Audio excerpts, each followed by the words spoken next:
안녕하세요. 머신러닝 스터디 이번 주 발표를 맡게 된 김익환입니다.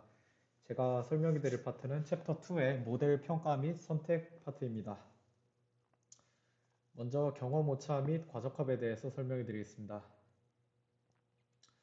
먼저 이제 오차율에 대한 개념을 설명해 드려야 되는데요. 오차율, 에러 레이트란 이제 실제 예측값과 샘플의 실제값 사이의 차이를 말합니다. 오차율은 이제 전체 샘플 수와 잘못 분류된 이제 샘플 수의 비율이 되겠고요.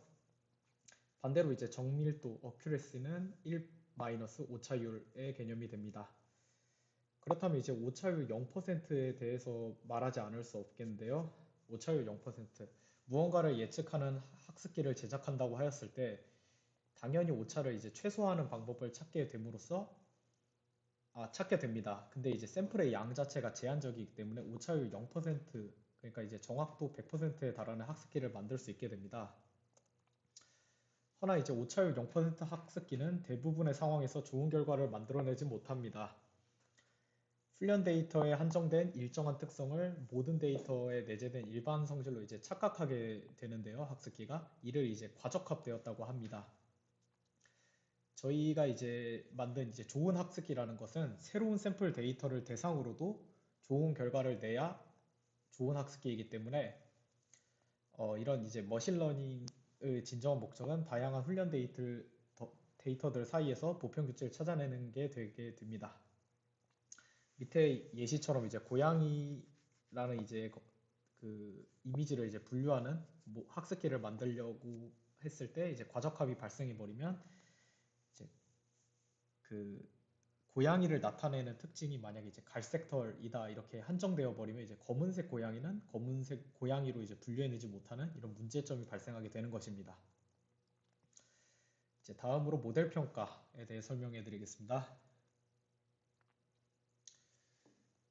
현실에서 이제 모델을 선택한다는 것에 대한 의미는 다양한 학습 알고리즘, 파라미터들을 활용해 구현된 모델들을 서로 이제 비교해서 목적에 맞는 가장 합리적인 모델을 선택하는 것입니다. 모델 평가는 그렇기 때문에 굉장히 중요합니다. 이제 뭐 오차가 가장 적은 모델이 좋은 모델이 될 것이나 앞에 이제 과적화 이슈 때문에 오차율만 놓고 이제 모델을 평가하기에는 이상적인 모델을 찾아낼 수가 없게 됩니다. 따라서 이제 한 예시로는 뭐 샘플 데이터를 미리 트레인 셋, 테스트 셋으로 이제 데이터를 나누어 학습을 시키는 방법 등으로 이제 모델을 평가하게 됩니다. 네, 아마 총 4개에 대해서 이제 평가 방식을 설명해 드릴 텐데요. 가장 이제 첫 번째 방식은 홀드아웃 방식입니다. 이제 샘플 데이터 D를 겹치지 않는 두 집합 ST로 나누게 됩니다. S에서 이제 훈련시킨 모델을 T를 통해서 이제 오차를 측정하게 되는데요. 뭐 책에서는 뭐 3분의 2에서 5분의 4 정도를 훈련 셋으로 이제 나누고 그 다음에 이제 나머지를 이제 테스트 셋으로 둬서 모델 평가하는 것을 권장하고 있습니다. 이런 홀드아웃 방식에는 주의점이 총 2가지 정도 있습니다. 이제 먼저 이제 두 집합의 데이터 분포가 유사하게 나누어 떨어져야 된다는 것입니다. 예를 들면 이진 분류를 가정했을 때 양성, 음성 데이터 분류 모델을 위한 것이라면 양성, 음성 비율이 양 집합에 동일하게 되어 있어야 됩니다. 이건 이제 데이터 분포의 편향을 피하기 위해서 이렇게 적용되어야 된다고 하네요. 두 번째 주의점은 훈련 테스트 셋 비율 변경 및 다양한 방식으로 이제 검증 세트를 여러 개 만들 수 있다는 것입니다. 뭐 이렇게 70%뭐 30% 분할한다 이런 개념뿐만 아니라 이제 D 샘플에서 나눌 때 위에 값 100개, 뭐 아래 값 100개 이런 식으로 이제 나눠서 이제 데이터셋을 만들 수 있다고 합니다. 이런 이제 각각의 이제 비율에 따라서 모델 평가 시에 서로 다른 결과값, 다양한 결과값을 부여할 수 있다고 하네요.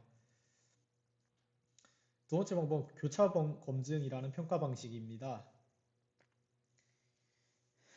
이거는 이제 데이터 세트 D가 있다면 K개의 서로소 집합으로 나누는 것으로 이제 시작합니다. 서로 이제 다른 부분 집합으로 이제 이렇게 나누게 되는데요. 각 집합은 D에서의 층화 추출법을 통해서 만들어집니다. 이건 층화 추출법을 앞서 설명드렸듯이 이제 원 데이터 비율에 맞게 이제 데이터 셋을 추출해서 이제 구성하는 방식입니다. 뭐 기존 데이터 1000개 중에 남자 대 여자가 뭐 50대 50이다 이런 식으로 된다면 추출한 집합 100개에서도 50대 50 남성 여성 이렇게 나눠져야 된다 이 의미고요. 그다음에 이제 이때 이제 K개로 이제 나누고 K-1개의 집합을 이제 훈련 세트로 사용, 나머지 한 개를 테스트 세트로 이제 사용하고 이제 그렇다면 이제 총 가능한 게 이제 K개 서로 다른 이제 테스트용 훈련용으로 나눠진 집합이 이렇게 아래 그림처럼 이제 발생하게 될 텐데 이렇게 됨으로써 이제 서로 다른 이제 검증 세트가 K개 생기는 것이죠. 이것들의 이제 결과값의 평균을 획득해가지고 어 이제 정밀도를 이제 구하는 방식입니다. K값 설정에 유의해야 된다는 점이 주의점으로 적혀 있었습니다. 이제 세 번째로 설명드릴 방식은 부트스트래핑입니다. 이제 앞선 방법들은 이제 모든 데이터를 활용하지 않습니다. 허나 이제 부트스트래핑은 데이터 세트 D의 모든 데이터를 활용해서 훈련시키자는 것을 목적으로 이제 활용되는 방식입니다.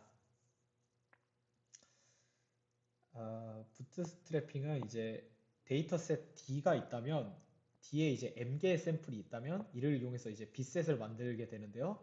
아래 이제 세 가지의 순서에 따라서 이렇게 작동하게 됩니다.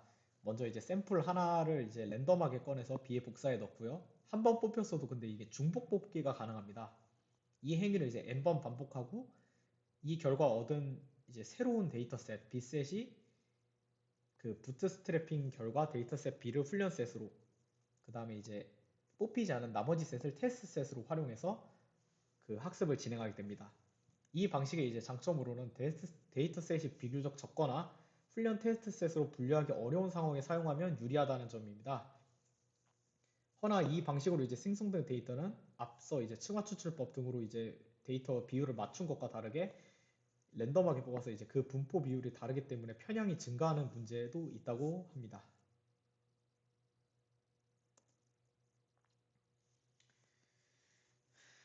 다음으로 설명드릴 부분은 이제 모델 성능 측정에 대한 부분입니다.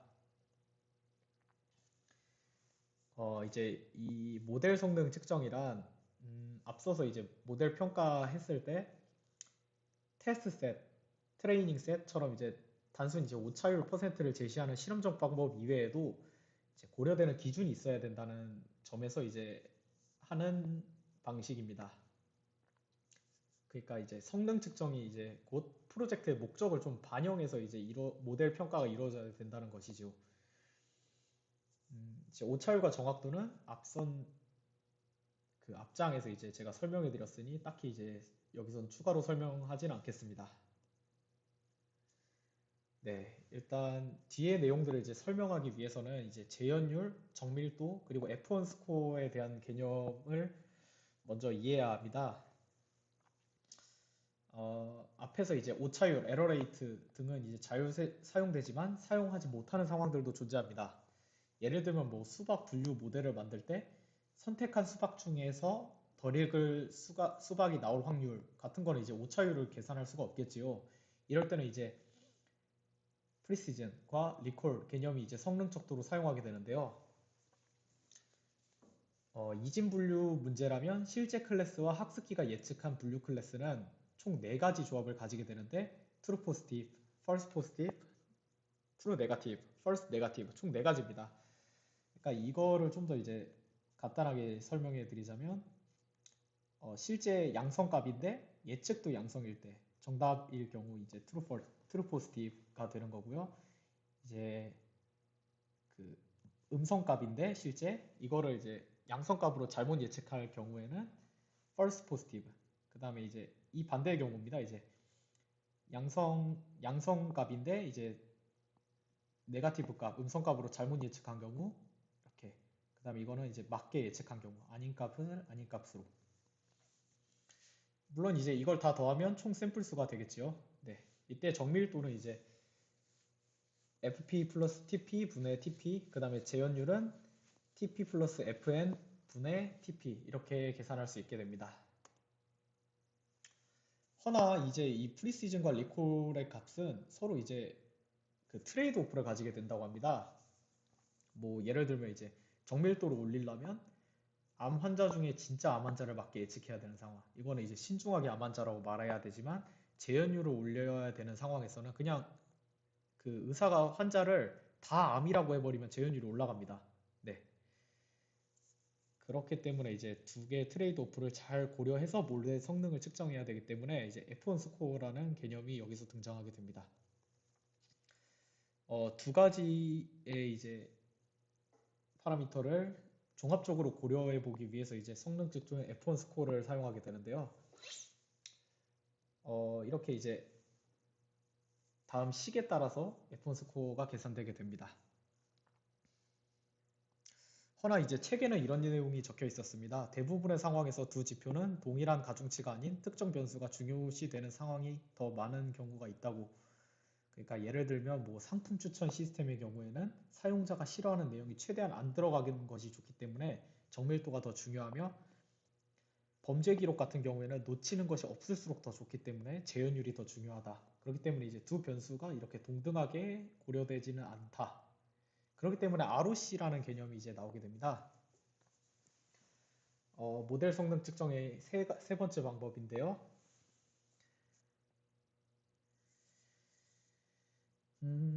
예를 들면 이제 해당 예측값과 하나의 분류 임계치를 이제 비교하게 됩니다. 임계치보다 크다면 양성값으로 작으면 음성값으로 분류합니다.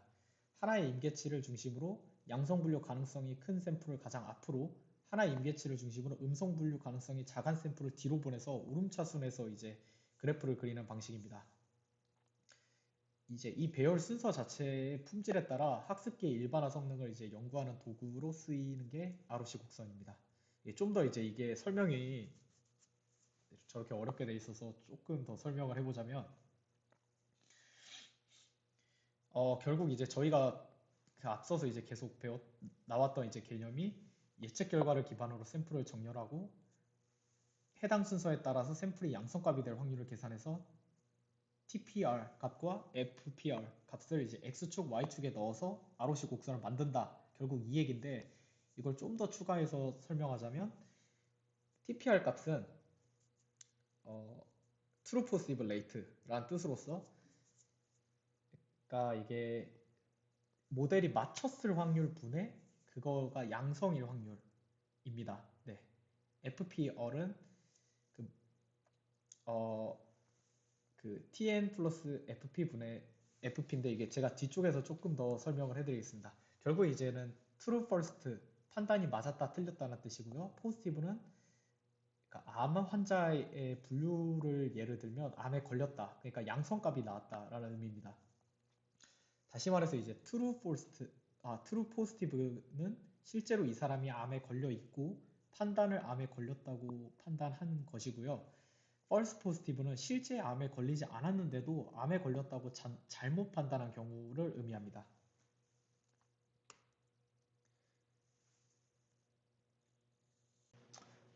조금 이제 극단적 예시를 들어서 설명해 보자면 A 의사가 만약에 다 암이라고 해버리면 true positive rate는 높아집니다.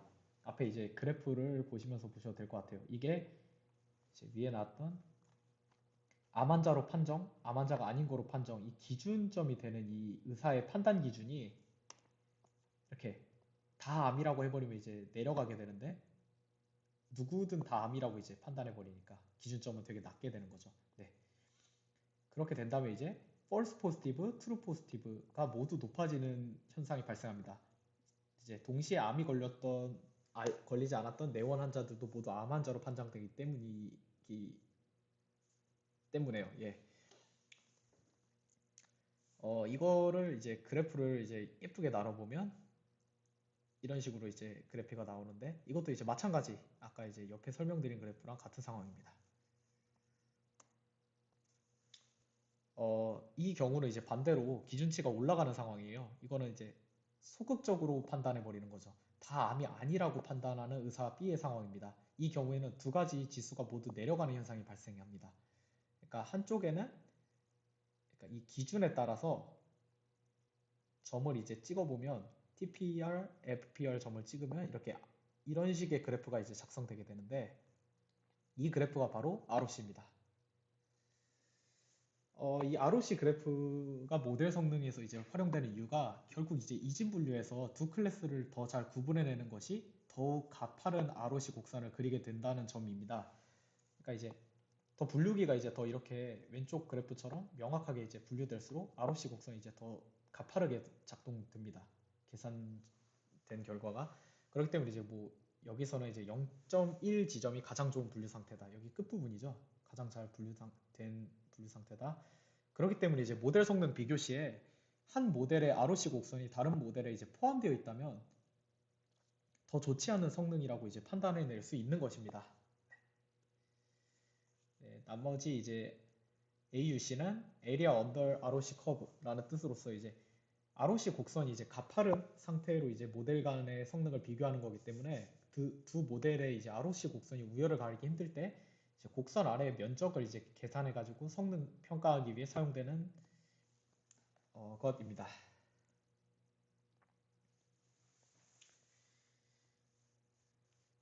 네.